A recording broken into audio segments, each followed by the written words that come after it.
오늘 우리가 함께 나눌 하나님의 말씀은 사도행전 26장 27절에서 29절 말씀입니다. 자리에서 일어나셔서 한 목소리로 합독하도록 하겠습니다. 한 목소리로 합독하겠습니다. 자, 시작. 아그리빠 왕이여, 26장입니다. 네, 다시 해주세요. 네, 괜찮습니다. 천천히 하셔도 됩니다. 네. 주보가 있으시죠? 주보를 보고 합독하겠습니다. 자, 시작. 아그리빠 왕이여, 선지자를 믿으시나이까? 믿으시는 줄 아나이다. 아그리빠가 바울에게 이르되 네가 적은 말로 나를 권하여 그리스도인이 되게 하려 하는도다. 바울이 이르되 말이 적으나 많으나 당신뿐만 아니라 오늘 내 말을 듣는 모든 사람도 다 이렇게 결박된 것 외에는 나와 같이 되기를 하나님께 원하나이다 하니라.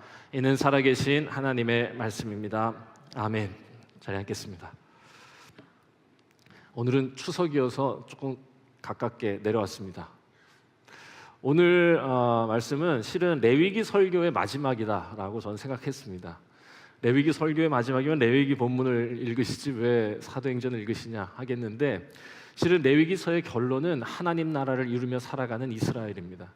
그런데 레위기서의 성결법전이 하나님 나라를 다루고 있다 하여 예수님께서 하나님의 나라를 어떻게 다루시고 계시는지 마태복음 13장의 비유에 대한 예수님의 말씀을 가지고 하나님의 나라를 대하시는 예수님의 태도를 우리에게 말씀하시는 들었고, 그리고 우리는 지난번에는 레위기 19장의 말씀을 통해서 하나님의 나라의 구체적인 모습이 어떠해야 하는지를 살펴보았습니다. 그리고 오늘 그 하나님의 나라를 위하여 인생을 걸었던 한 사람의 이야기를 들음으로 긴 거의 한 6개월 정도 한 것 같은데요.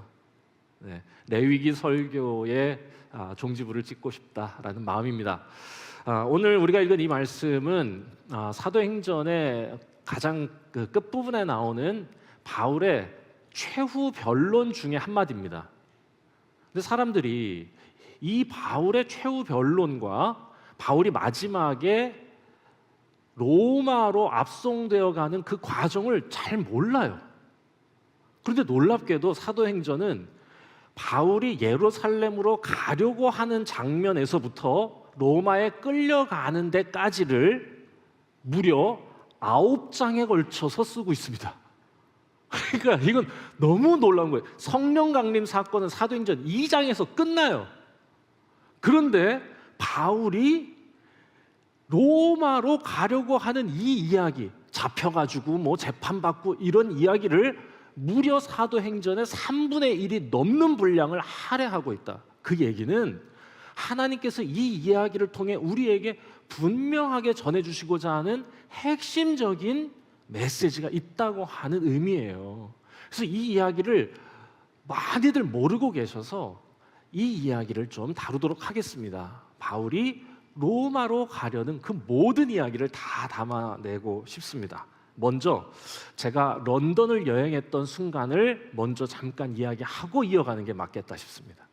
제가 무려 22년 전 런던을 아내와 함께 여행했을 때 제 총 여행 경비가 그리 많지 않았음에도 불구하고 22년 전입니다. 지금 여기 22살도 있는데 22년 전 아내와 같이 런던에 갔을 때 런던 가면 꼭 해야 되는 게 있어요. 그게 뭐냐면 런던의 오리지널 뮤지컬을 보는 것입니다. 아니, 브로드웨이가 오리지널이 아니냐고 얘기하시는 분들 계시다면은 지금 빨리 상식을 뒤엎으셔야 됩니다. 먼저 영국에서 하고 영국에서 성공하면 브로드웨이에서 사가는 겁니다. 브로드웨이가 굉장히 상업적이에요. 성공한 놈만 가져가요. 그런데 영국의 그 뮤지컬 거기에 어떻게든 캐스팅되기 위해서 얼마나 많은 이 노래하는 사람들이 거기에 어플라이 하는지 모릅니다. 그러니까 뮤지컬 배우가 되기 위해서 아프리카의 어떤 나라는요 수만 대 1의 오디션을 통과해야 그 뮤지컬의 뒤에 무슨 뭐 지나가는 행인 노래하는 거 이런 거 할 수 있을 정도야. 그러니까 여기서 이걸 꼭 봐야 된다. 그런데 여러분 22년 전 제 아내와 같이 런던에 갔으니까 언제 우리가 또 거기 런던에 가겠냐, 그 말이 정말로 사실이 돼버렸습니다. 그 이후로 런던에 가본 적이 없어요. 그거 봐. 그래서 그때 갔으면 하나의 뮤지컬을 보지 않고 2개 정도 보자. 그런데 여러분 하나가요. 그때 가격이 얼마였냐? 22년 전에 150파운드. 놀라주세요. 다시 하겠습니다. 이게 29, 27살의 어린 부부에게는 너무 비싼 거예요. 150파운드면 지금 돈으로 23만 원입니다. 1인당. 그러니까 하나를 보기 위해서 얼마가 드는 거야? 50만 원 드는 거야. 그럼 두 개를 보려면 100만 원이 드는 거죠. 그래서 제일 재밌는 거를 보자. 그래가지고 막 찾다가 한국에서 보고 감동을 받았던 팬텀 오브 디 오페라를 꼭 봐야겠다 했어요. 너무 멋있잖아, 진짜. 우리나라 팬텀은 성악가가 했어요. 펀 이렇게 아니야. 팬텀은 그렇게 부르는 게 아니야. 팬 이렇게 불러야 돼. 그래 그 오리지널을 듣고 싶은 거야. 그래서 이거 하자. 근데 특히 표가 있어서 샀어. 근데 그 다음에 보고 싶었던 게 뭐냐? 레미제라블이었습니다. 레미제라블 멋있잖아. 그 막 배 나오고 막 극장에 막 너무 멋있어. 저거 해야지. 표가 없어. 어떡하지? 어쩔 수 없이 구매하게 된 뮤지컬이 뭐였냐? 라이언 킹이었습니다. 라이언 킹이 뭔지 몰랐어요. 모여라 꿈동산처럼 머리에다 탈 쓰고 나와가지고 공연하는 건 줄 알고 이거 좀 유치하지 않을까? 애들 보는 거 아니야? 아무 기대 없이 뮤지컬을 그걸 보러 갔죠. 팬텀 오브 디 오페라 먼저 봤어요? 장난 아닙니다. 앞으로 우리 여기 청년들 런던을 여행하게 되면 런던의 팬텀 오브 디 오페라는 무조건 봐야 한다. 얼마인지 모르겠지만 너무 비싸면 일단 보고 와. 그리고 나한테 약간 청구해. 다는 안 줘. 꼭 봐야 돼. 너무 좋아. 그런데 팬텀은 너무 좋았는데 라이언 킹은요. 제 인생을 바꿔놓았습니다. 아니 인생까지는 아니야. 여행 일정을 완전히 바꿔놓았습니다. 왜냐? 그걸 본 날 이후로 저는요 무슨 사명감 같은 게 생겼어요. 어떤 사명감이냐? 내가 만나는 모든 사람에게 라이언 킹을 보게 해야 한다. 그래서 민박집에 앉아가지고 그 민박집에 오는 젊은 배낭 여행객들을 다 앉혀놓고 얘들아 앉아봐라. 이러고는 제가 20분 동안 과자 사주면서 계속 설득했어요. 야, 라이언 킹에 관심을 보이지 않는 거예요. 아무리 얘기를 해도 저는 팬텀 보고 싶어요. 저는 뭐 보고 싶은 말. 그래가지고 제가 간증하기 시작했어요. 나도 너와 같았다. 너는 과거의 나다. 그런 나에게 라이언 킹이 찾아왔다. 막 이러면서 막 얘기를 막 엄청 막 했어요. 뭐 무대가 어떠느니, 뭐 막 음악이 어떠니, 막 드럼이 하늘에서 막 치고 막 굉장해. 뒤에서 코끼리가 걸어 나와요. 나 여기 이렇게 앉아 있는데 내 옆으로 코끼리가 지나가. 이거 지금도 상상만 하면 진짜 너무 좋아. 야, 우리나라에 이거 자꾸 이거 라이언 킹 얘기가 길어지는 거 보니까 라이언 킹이 얼마나 재밌었는지 느껴지시지? 내가 라이언 킹 얘기만으로도 30번을 할 수 있는데 그렇게는 안 하겠어요. 그런데 어쨌건 그들에게 제가 단호하게 말했습니다. 다른 뮤지컬은 없다. 어떤 사람들이 너희를 교란하여 다른 뮤지컬을 보게 한다면 저주를 받을지어다 라고 얘기했습니다. 그랬더니 제 말을 듣고 있던 한 사람이 저에게 이렇게 말하는 겁니다. 네가 적은 말로 나를 권하여 라이언 킹을 보게 하려 하느냐? 제가 대답했습니다. 당신뿐만 아니라 오늘 내 말을 듣는 모든 사람이 다 나와 같기를 원합니다. 제가 왜 그랬을까요, 여러분? 너무 좋은 걸 봤기 때문입니다. 너무 좋은 걸 봤어요. 그러니까 솔직히 저에게는 그 사람들에게 그걸 보여줘야 할 책임은 없습니다. 보여주고 싶은 간절함이 있는 거지. 여러분, 바울이 예루살렘에 가려고 하는 이유와 마음이 이와 같은 겁니다. 굳이 가야 할 책임과 의무는 없어요. 가고 싶은, 가서 얘기해주고 싶은 간절함이 있을 뿐입니다. 그래서 바울은요, 사도행전 20장에서부터 그렇게도 예루살렘에 가야 한다고 그렇게도 주장을 합니다. 본래 바울은 여기저기 돌아다니면서 본인이 개척한 교회에서 사랑받고 거기에서 건강하게 목회를 하시던 분이에요. 고린도 교회가 건강하게 성장했고 에베소 교회가 건강하게 성장했어요. 많은 교회들이 성장하고 바울을 칭송하고 칭찬해주고 있었어요. 그런데 이 바울이 자기는 예루살렘에 가야 한다며 울고불고 바지끄댕이를 붙잡고 말리는 성도들을 뒤로 하고 저를 위해 울지 말라고, 왜 자꾸 울어서 저를 힘들게 합니까? 이러면서라도 굳이 예루살렘으로 가려 했던 겁니다. 왜냐? 너무 좋은 걸 알게 된 거야. 유대인으로서, 하나님을 믿는 사람으로서 너무 좋은 걸 본 거야. 그래서 이걸 꼭 얘기해 주고 싶은 겁니다. 예루살렘에 있는 유대인들에게. 그래서 재판받는 내내 바울이 뭐라고 말하냐? 사람들은 저를 유대교를 배신한 사람이라고 말하지만 아닙니다. 제가 몇 번 말씀드립니까? 저는 그들을 배신한 게 아니라 진리를 발견했을 뿐입니다라고 끊임없이 말해요. 이걸 사도행전의 저자인 누가를 통해서 하나님이 우리에게 알려주시려는 거야. 이 마음이 하나님 나라를 위하여 온 재산을 팔아 밭을 사는 장사의 마음 같다고. 그래서 이 바울의 이야기를 함께 나누려는 거야. 그 사람들이 그렇게 말리는데도 굳이 가겠다고 한 겁니다. 거기 가서, 꼭 예루살렘에 가서 과거의 나처럼 예수님 몰라가지고 헤매고 있는 사람들에게 이 놀라운 이야기를 꼭 얘기해 주고 싶어.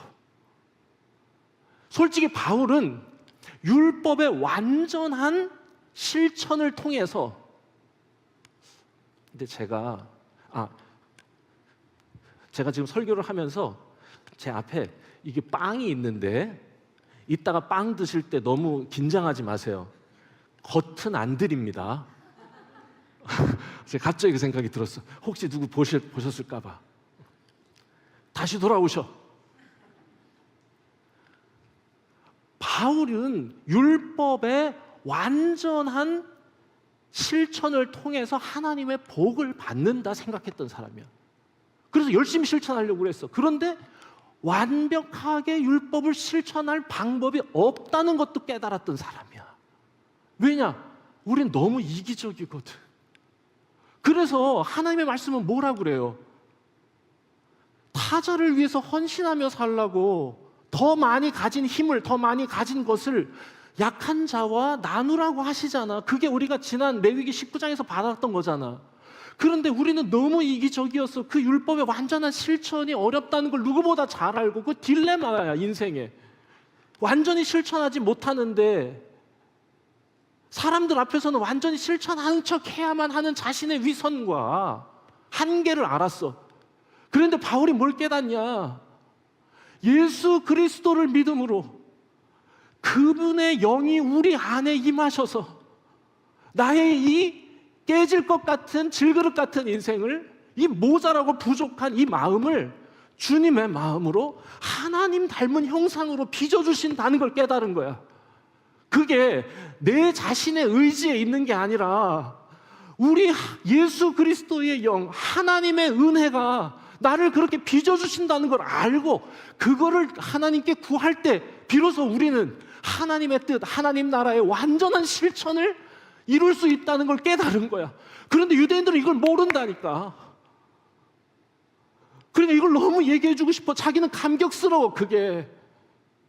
그래서 그렇게 하려고 그랬어. 게다가 이걸 빈손으로 가지도 않고요.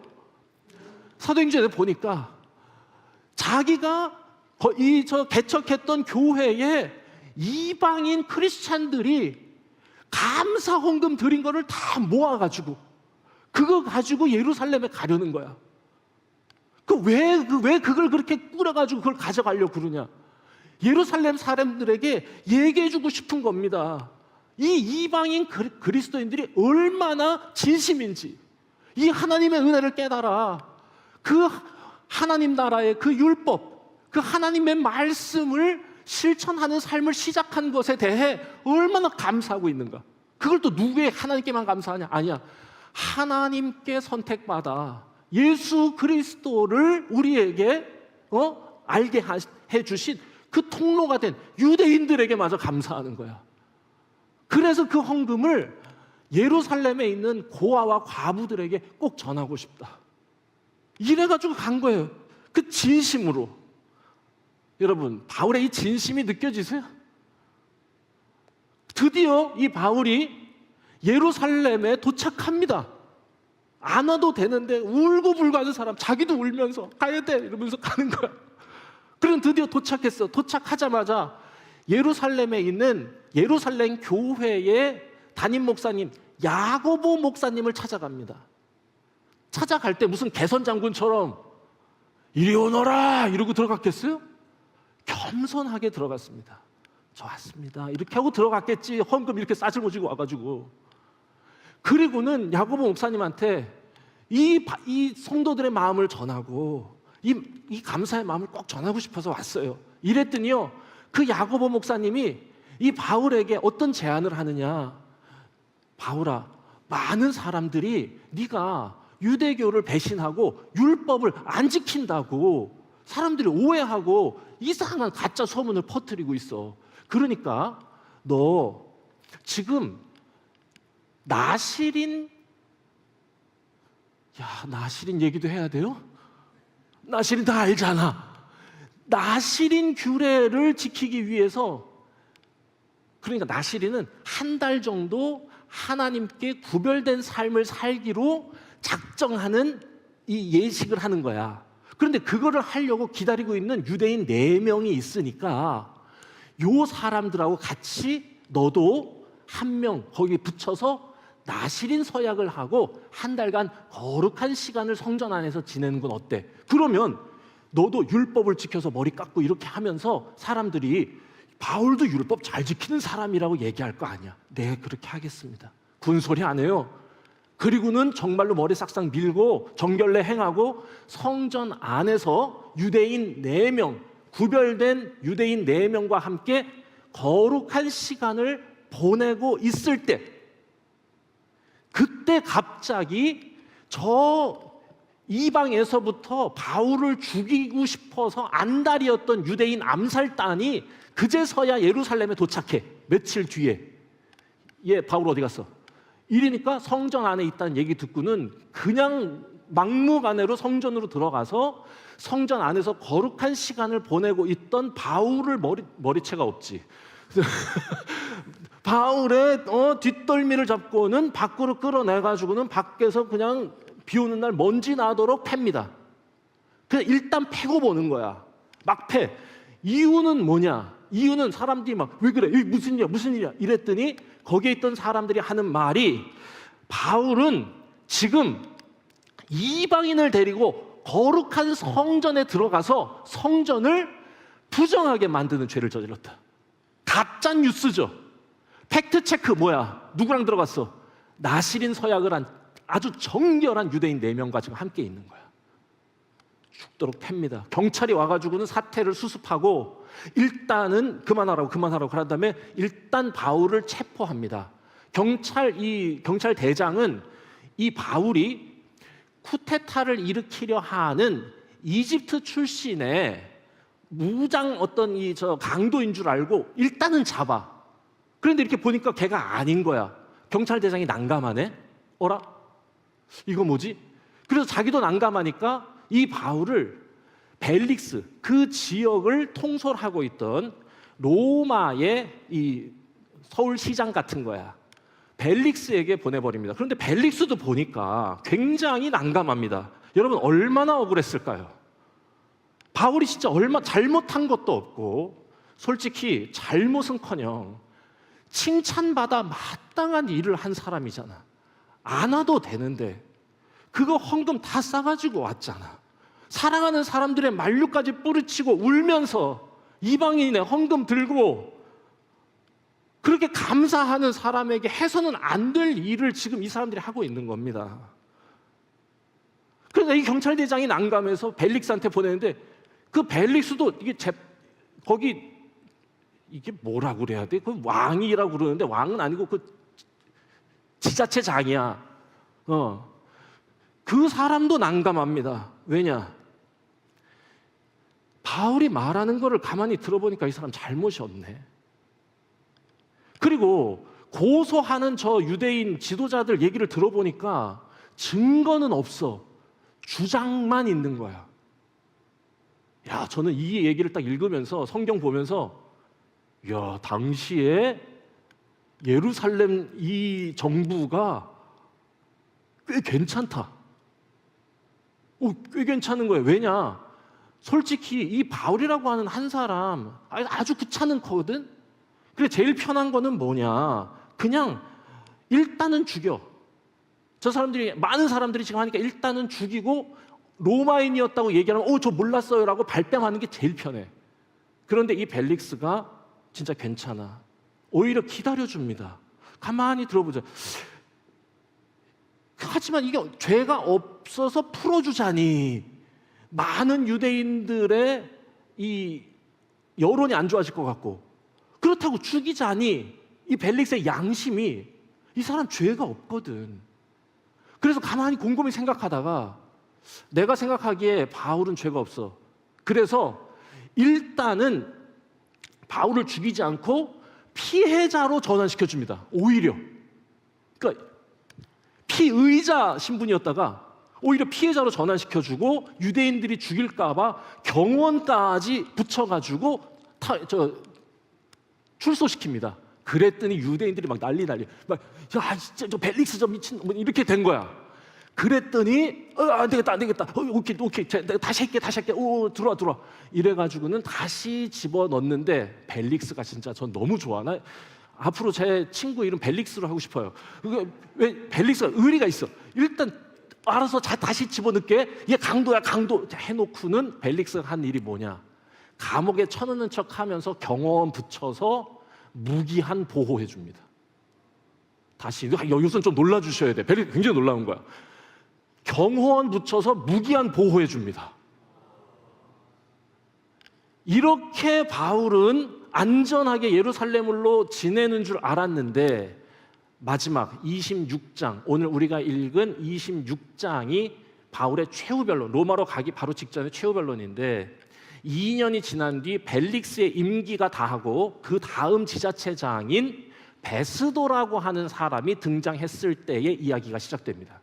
2년 동안 경호원의 보호를 받으면서 이렇게 있었던 이 바울이 새로운 이 총독이 들어오니까 한동안 벨릭스 밑에서는 암소리 못하고 있던 바울을 죽이려 했던 유대인 지도자들이 다시 불이 나게 베스도한테 찾아가서 저놈 자식 죽여야 된다고. 솔직히 벨릭스가 잘못 판단해가지고 지금 쟤 저러고 있는 건데 쟤 죽여야 된다. 그리고 저 사람 저 재판하려면 베스도 당신이 할 게 아니고 솔직히 아그리빠라고 하는 사람에게 이 심판을 맡기는 게 정당하다 하면서 막 있는 말 없는 말을 막 합니다.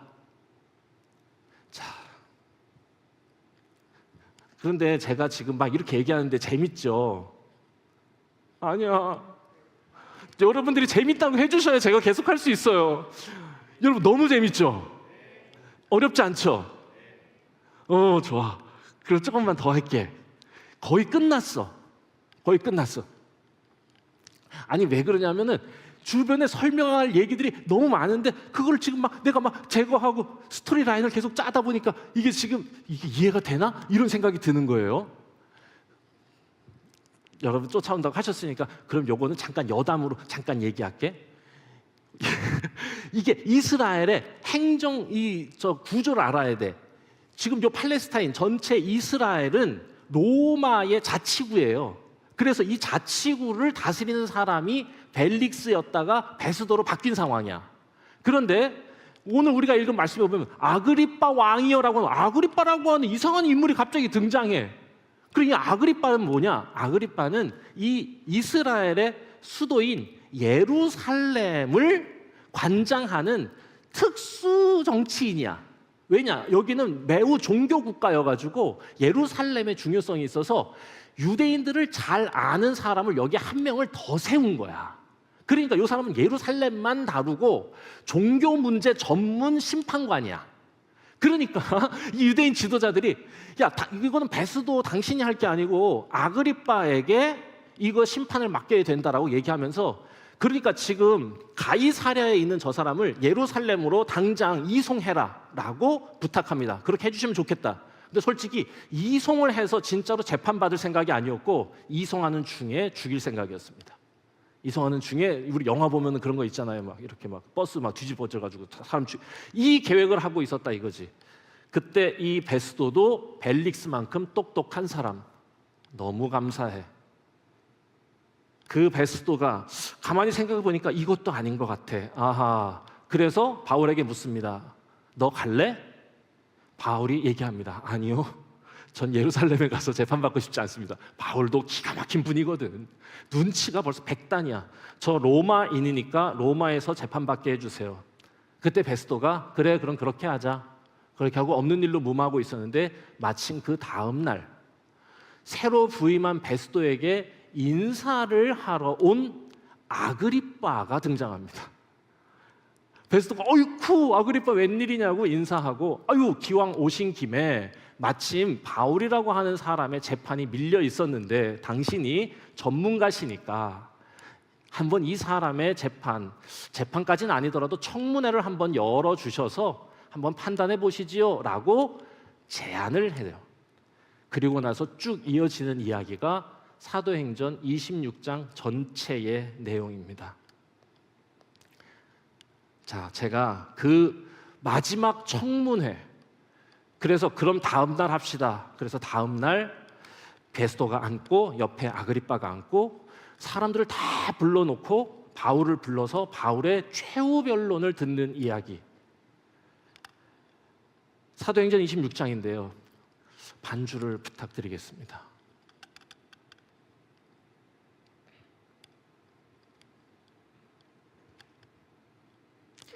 오늘 우리가 읽은 말씀은 바울의 최후 변론의 제일 마지막 결론부의 말이고요.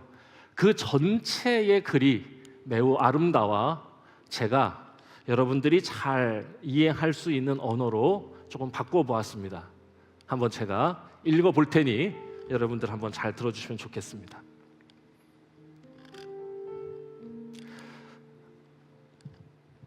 저에게 말할 수 있는 기회를 주셔서 감사합니다. 저는 저를 고소하는 이들처럼 하나님을 향한 뜨거운 사랑으로 살아온 바리새인입니다. 여전히 저는 하나님을 사랑하고 여전히 율법을 향한 뜨거운 열정이 있습니다. 저분들은 저를 배신자라고 주장하지만 저는 실은 저들을 배신한 게 아니라 그들이 아직 발견하지 못한 진리를 발견했을 뿐입니다. 이것이 저분들이 저를 기소한 이유입니다. 아그리빠 왕이요, 당신은 유대인의 종교와 풍속을 누구보다 잘 아시는 분 아닙니까? 저들이 저를 죽이려는 이유는 제가 부활의 이유, 부활의 소망을 말하는 것 때문입니다. 당신은 우리 이스라엘이 얼마나 오랫동안 그 부활의 소망을 붙들고 살아왔는지 아시지 않습니까?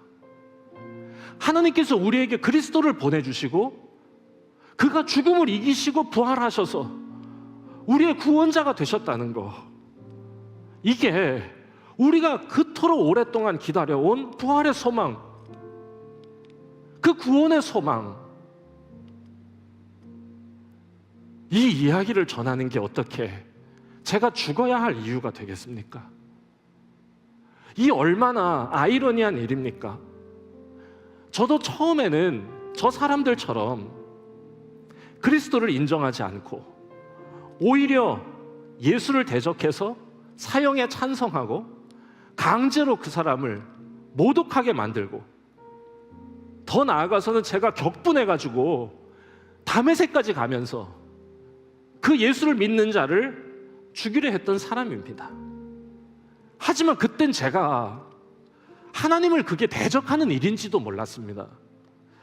저를 죽이려는 지금 저분들의 열심이 마치 그때 그 과거의 저와 꼭 같습니다.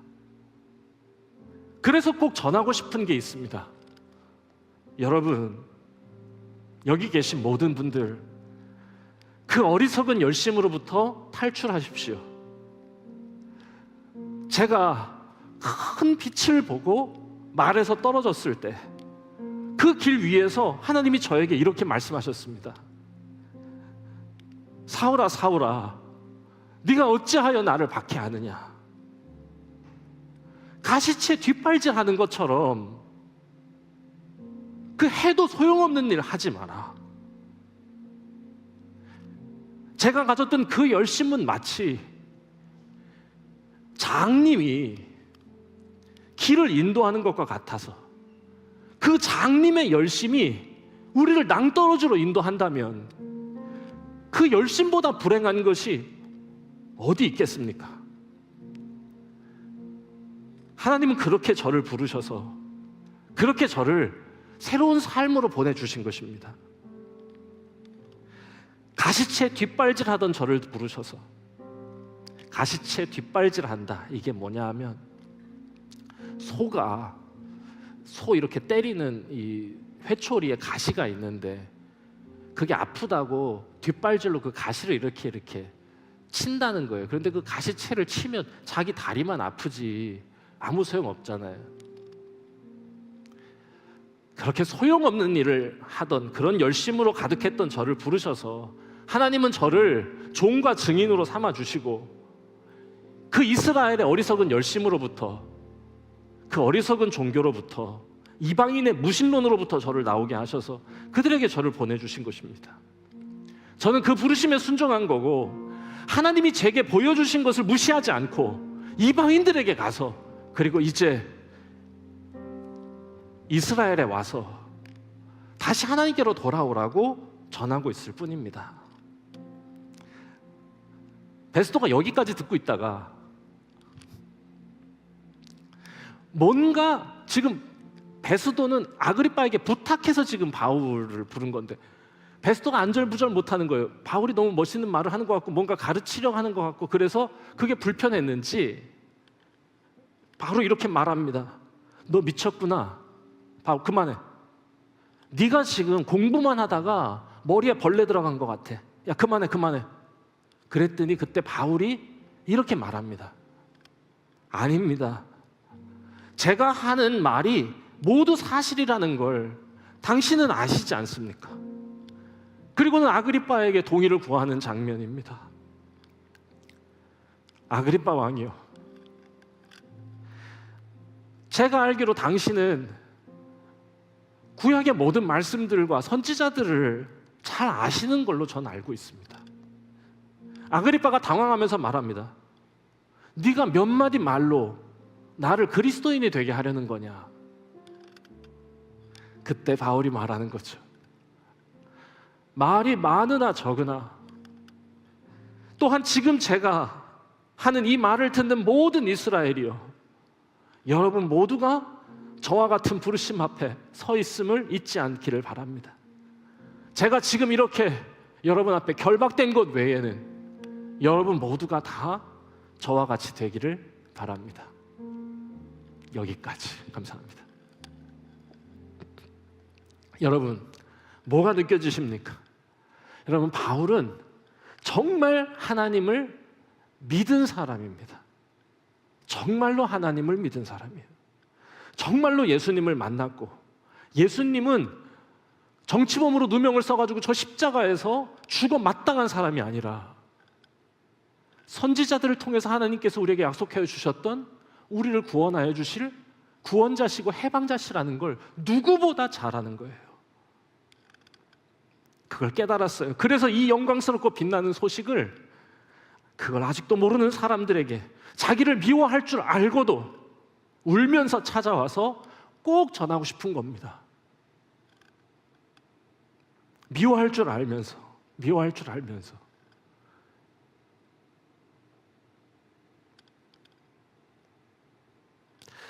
그리스도를 눈으로 보았던 사람들이잖아요. 이스라엘 사람들은 부활의 현장에 있었던 사람들인데 그 사람들이 모른다는 게 너무 안타까워서 찾아온 거예요. 그게 너무 아파.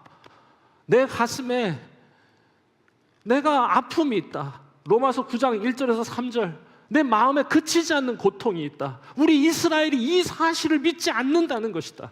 만약에 하나님이 내가 죽으면 저들이 믿는다 하시면 차라리 그러고 싶은 마음이 내 마음이다 라고 로마서에서 고백합니다. 진짜 하나님 믿은 거죠. 정말로 하나님 믿지 않았다면 바울은 이해할 수 없는 결정들을 하면서 살아옵니다. 정말로 인생을 걸고 진주를 사는 장사 같아요. 밭을 사는 장사 같은 거야.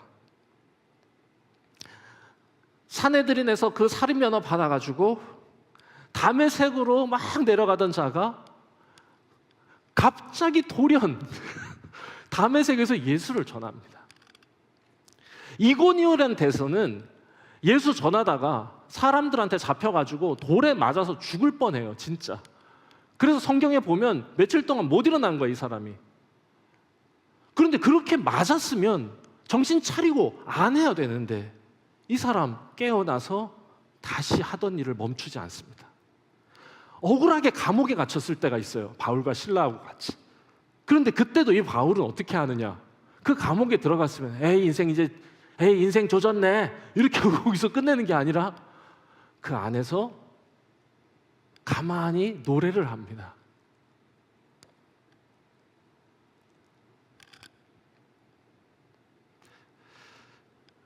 사람들은 믿음이 아무것도 아닌 것 같다고 느낄 때도 있어요. 그리고 그 믿음 어디에 쓰나라고 스스로 고민하고 생각할 때도 있습니다. 믿음을 가볍게 여기는 거죠. 그런데 여러분, 믿음은요, 하나님과 나와의 관계에 결정적인 순간이 왔을 때 그 믿음이 우리를 살리는 겁니다. 바울이 지금 그 일을 하고 있는 거예요. 정말 하나님을 믿은 사람만이 할 수 있는 일이라는 게 있습니다. 당장의 이익이 아니라 하나님 앞에서 무엇이 옳은지를 질문하면서 사는 일은 정말로 하나님을 믿는 사람이 아니면 할 수 없어요. 얄팍한 신비주의를 이용해서 성도들 호객해서 사람들 더 많이 교회에 오게 하는 거, 저는 하나님 믿는 사람의 일은 아니라고 생각해요. 정말로 하나님 믿는 사람은 더 겸손하게 하나님의 말씀을 성실하게 연구하고 그 삶을 실천케 하시는 성령의 은혜 앞에 겸손하게 고개 숙이면서 살아가는 사람이야. 나한테 유익을 주는 일 대신에 하나님께 칭찬받을 일, 하나님이 기뻐하실 일이 무엇인지를 고민하면서 사는 게, 그게 진짜 하나님을 믿는 사람의 일이겠죠. 바울은 그런 의미에서 진짜 하나님을 믿은 겁니다. 아니, 진짜 하나님을 믿지 않았다면 할 수 없는 일들을 하며 살았던 사람.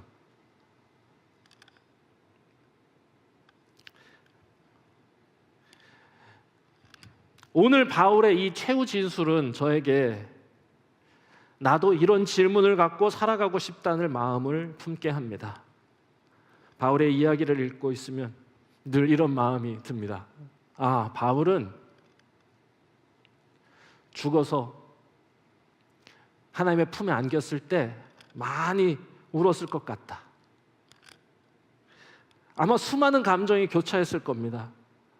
자기를 웃으며 반겨주시는 예수님의 미소 앞에서 자신이 그동안 살아왔던 많은 순간들이 스쳐갔을 것 같고, 따뜻하게 웃으면서 등허리 두들기면서 아유 수고했다, 네 잘했다 라고 하시는 그 주님 앞에서 그 품에 안겨서 얼마나 많이 감사의 눈물을, 기쁨의 눈물을 흘렸을까 생각하게 됩니다. 오늘 추석인데